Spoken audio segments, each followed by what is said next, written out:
ჩვენ კიდე 8 აპრილამდე უნდა როგორმე დაველოდოთ თუ რა მოხდება, როგორ გამოიღვიძებენ პოლიტიკური პარტიები.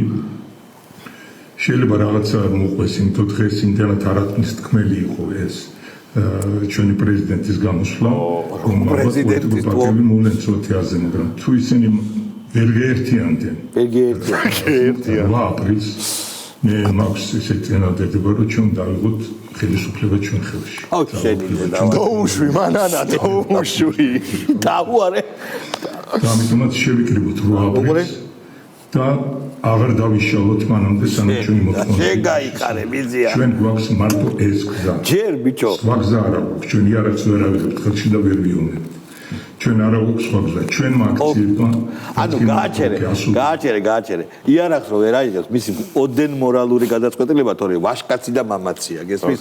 ერთი ქრივობოლი ბავშვების და ქალების კუთვნილი ქველმოქმედების მოპარვა თურმე შეუძლია, თურმე კი არა შეუძლია.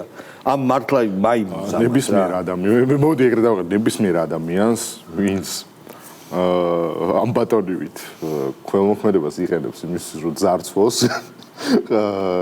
გაჭირვებული ოჯახებისთვის განკუთვნილი შესაწირი და მეორე მხარეს არის ადამიანი ვინც თulis რომ ქვეყანა რუსდება და იარაღი აქვს ხელში ასაღები აი ამ ორ შორის მე მგონი ძალიან ცალსახა არის რომ თუ გთვლი რომ ქვეყანა რუსდება ძმაო რა ის იარაღს ხელში არ ავიღებ აბა თუ ის ამბობ იმაზე რომ მოდი ბავშვებს ადამიანი მოდის და ჩვენ უნდა ხელში ავიღოთ ძალაუფლება და აქამდე თუ ერთი ადგილი ხელში რა გეჭირათ აქამდე ხო ანუ ხელში რა გეჭირათ გაგვაგებინეთ რა გეჭირათ ხელში აქამდე საკუთარი თუ გეჭირათ კიდე კარგია სხვისი გეჭირათ ან ბატონო პატა და სხვა აქამდე